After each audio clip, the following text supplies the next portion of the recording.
যদি আমরা নবীকে না বুঝি, নবীকে না চিনি, তাহলে সেই নবীর সিরাতকে কিভাবে পালন করব।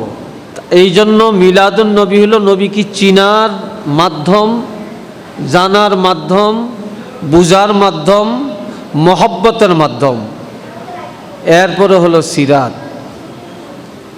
মিলাদুন নবী এটা আলোচনার বিষয়, আর সিরাতুন নবী এটা হচ্ছে আমলের বিষয়। কথা বুঝে আসছে কিনা? আমলের বিষয়। একদলে মিলাদ মানে সিরাত মানে না, গোমরাহ। আরেক দলে সিরাত মানে মিলাদকে মানে না, গোমরাহ। আমরা মিলাদুন নবীকেও স্বীকৃতি দেই, আমরা মানি, আমরা সিরাতুন নবীকেও মানি। আমরা মিলাদকে অস্বীকার করতে পারি না, আর আমরা সিরাতকে অস্বীকার করতে পারি না। কথা বুঝে আসছে কিনা? আর যারা মিলাদ এবং সিরাতকে মানে তারাই হলেন খাঁটি ইমানদার, খাঁটি মুসলমান, এবং তারাই জান্নাতি। সুবহানাল্লাহটা আরেকটু আসতে বললে মনে ভালো হয়।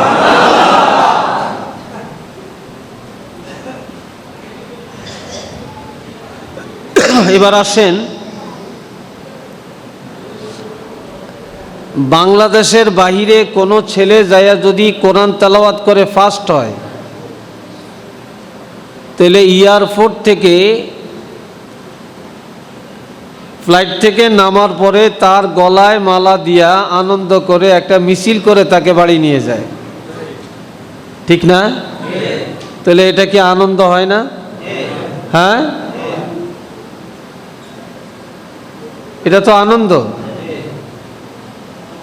আপনার ছেলে হইছে, মেয়ে হইছে, নাতি হইছে, নাতিন হইছে, আপনি সেই জন্য মিষ্টি খাওয়ান, সয়দিয়া করেন, আকিকা করেন, আপনি বিশাল আকারের একটা অনুষ্ঠান করেন, করেন কি না? তাহলে এটা কি আনন্দ না? হ্যাঁ, এটা তো আনন্দ। তাহলে আপনার নাতিনের আনন্দ করতে পারলেন, সন্তানের আনন্দ করতে পারলেন, আপনি একজন বিদেশ থেকে প্রতিযোগিতা করে ফার্স্ট হইল, তার আনন্দ মিছিল করতে পারলেন, এটা জায়েজ হয়ে গেল। কিন্তু আমার নবীর আগমন উপলক্ষে আমরা আনন্দ কথাটা উল্লেখ করি, ঈদ শব্দটা ব্যবহার করি, ঈদ মানে আনন্দ।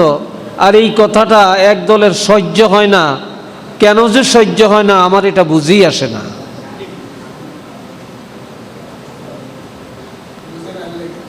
আরেকটা হচ্ছে,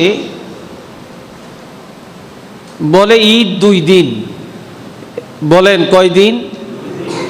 কোনটা? ঈদুল ফিতর আর ঈদুল আজহা।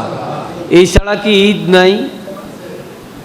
হাদিসের দৃষ্টিতে প্রত্যেকটা জুমার দিন মুসলমানের জন্য একটা ঈদের দিন। সুবহানাল্লাহ বলেন। আপনারা এখানে আছেন, হজ করতে গেছেন না? ইয়াউমা আরাফা, যেদিন 9 জিলহজ, আরাফার দিন, এটা মুসলমানের জন্য আনন্দের দিন, ঈদের দিন। কিসের দিন এটা? এটা ঈদের দিন। বনি ইসরাইলের জন্য, মুসা আলাইহিস সালামের উম্মতের জন্য আশুরার দিনটা ছিল ঈদের দিন। 10ই মুহররম কি ছিল? ঈদের দিন। তো এগুলা যদি ঈদের দিন হতে পারে, এবার আপনি বলেন, এই দুনিয়াতে যত ঈদ আছে, যদি নবী না আসতেন কোনো ঈদ আমরা পাইতাম? নামাজ পাইতাম, কোরআন পাইতাম, আশুরা পাইতাম, জুমার নামাজ পাইতাম, ইয়াউমা আরাফা পাইতাম, হজ কোরবানি পাইতাম। তাহলে যার উসিলায় সব পাইলাম ওগুলা ঈদ হইতে পারে, আর যার উসিলায় সব পাইলাম সেই নবীর আগমনের উৎসবকে উৎসব বলা যাবে না, ঈদ বলা যাবে না। এই আকীদা পাইলাম কোথায়?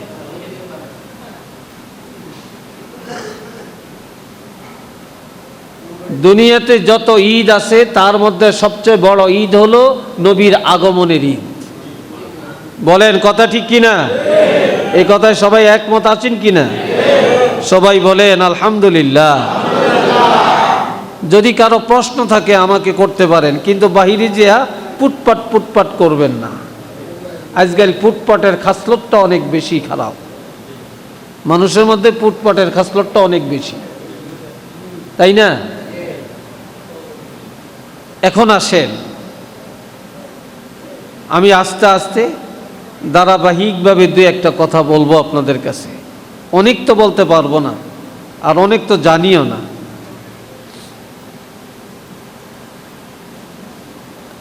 আল্লাহর হাবিব নিজে ঈদে মিলাদুন্নবী পালন করছেন। সুবহানাল্লাহ কোন? কে করছেন? আপনারা সপ্তাহে দুইটা দিন আছে গুরুত্বপূর্ণ, একটা হলো সোমবার আর একটা হলো বৃহস্পতিবার। নবীজি সপ্তাহে 2 দিন রোজা রাখতেন, সোমবারে আর বৃহস্পতিবারে। নবীকে জিজ্ঞাসা করা হয়েছে, ইয়া রাসূলুল্লাহ আপনি সোমবারে রোজা রাখেন কেন? নবী বলছেন, উলিদতু ইয়াওমা, এই দিনে আমার জন্ম হয়েছে। সুবহানাল্লাহ বলেন। এই দিন আমার কি হয়েছে?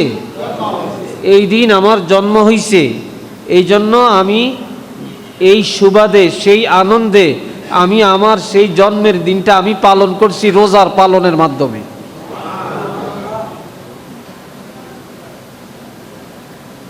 তাহলে নবীর এটা কি আনন্দ হয় না? নবীর জন্মদিন নবী পালন করেন না? হ্যাঁ করেন। বৃহস্পতিবারের মর্যাদা লাইলাতুল কদরের চাইতে কম নয়, এটা হাদিস।